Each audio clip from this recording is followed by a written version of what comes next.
Кто тут русский мир ждал с флагом России на площади? Вы этого хотели, да? Много раненых. Пока не видно. Day 6 of the Russian invasion, and heartbreaking images continue to stream out of Ukraine to us. People walking through their neighborhood, going to school, going to work one day, the next day it's entirely gone. We're looking at the city's central square in Kyiv. That is the second largest city. It has been pounded by Russian shelling. Joining us for more on the issue in Ukraine and also the next step for China is the author of The Great U.S.-China Tech War and the Coming Collapse of China, Gordon Chang. Gordon, good to see you today. Thank you very much, Bianca. Obviously, we're getting a lot of new information hour by hour. It is 7:23 there in Kyiv, but we want to put up a map, Gordon, to talk about where Russia has been gaining ground, not as quickly as they hope. Apparently, this 40-mile-long convoy, and it is single-filed, has had some issues reaching Kyiv, and the issues are logistic and sustainment. They're running out of fuel. They're running out of food. You have to wonder what they're going to do next, seeing that they haven't reached the capital and Putin probably getting more frustrated by the moment. Yeah, tanks in an urban setting, not a good mix for Russia. I mean, they can intimidate the residents. It's mobile artillery. But on the other hand, when you have an urban landscape, that really is a kill zone for tanks. So I don't think the Russians are that stupid. And probably what they'll use their armor for is to completely surround the city, cut it off from the rest of the country. I don't really see them going inside, though, because the casualties that they would take would be massive. And Gordon, about this talk that Putin used a vacuum bomb and some other cluster bombs that are banned weapons here, and the prospect that he could possibly face war crimes down the road. Obviously, there's a big concern about what he would do next, especially since he put nuclear out there as well. What are your thoughts on where we stand now in day 6? The international community has a responsibility to protect. That has been recognized since about 2005, when all nations in the world signed on to that. And now we have civilians in the Ukraine being targeted by Russia. It's not just with the weapons that are considered to be out of bounds, like the ones you mentioned, but just also artillery fire. And so we have to do something. You know, the president of the United States and the prime minister of Britain may not want a no-fly zone, but they've got to do something.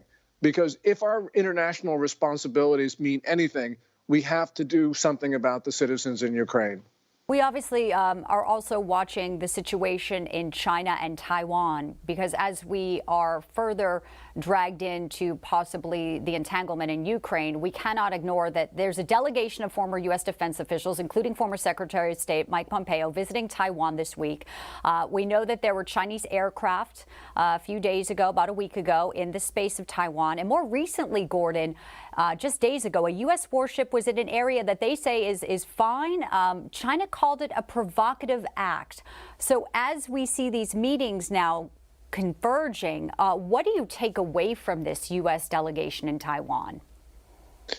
Well, the delegation basically doesn't have currently serving U.S. officials. I mean, these are people who had high positions in previous administrations. And what we really need to do is send somebody in the Biden administration, whether you're talking about the Secretary of Defense, the Vice President, or even the President himself, I think should go to Taiwan, basically to say to Beijing, look, we're not afraid of you.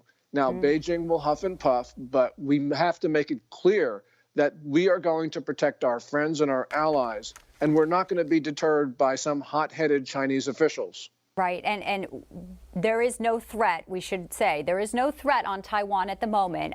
Do you feel that could change, that there could be something, an opportunity perhaps, as the situation in Russia evolves, the situation in Ukraine? Well, certainly, Bianca. On February 5, China sent a plane directly over a Taiwan island. This is the first time that China has done that in more than 4 decades. And that's an indication that Beijing is becoming more provocative. And of course, we have had these incursions into Taiwan's air defense identification zone that have been continual.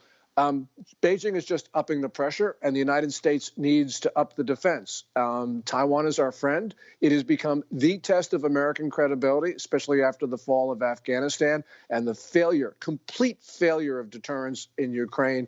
We have got to show the world that we are not the world's weakest country, because right now we sort of look like that, Bianca. We sure do. And of course, tonight is the big State of the Union. We'll see how President Biden addresses the nation and, in fact, really the world. Before we let you go here, your reaction: Beijing is still not calling Russia's invasion of Ukraine an invasion. So, what do we have here with that situation? And do you think that they will continue to stay on the sidelines because they need to be right there with Putin to show the world that they are unified? Yeah, the failure to call this an invasion is a real sign of partnership between Beijing and Moscow. And not only that, we have the new gas pipeline that Russia announced yesterday, which is in the face. This is going directly to supply oil to China. We've had the new wheat deals. We had the coal deal, the oil and gas deals. It's just one right after the other. China is directly financing this invasion of Ukraine, and the international community needs to sanction China because China is as guilty as the Russians are at this point. Basically, Beijing green-lighted this invasion on February 4th. We need to hold China accountable. And they're doing it in plain sight. Gordon Chang, we appreciate your time. Good to see you today. Thank you so much, Bianca. Thank you.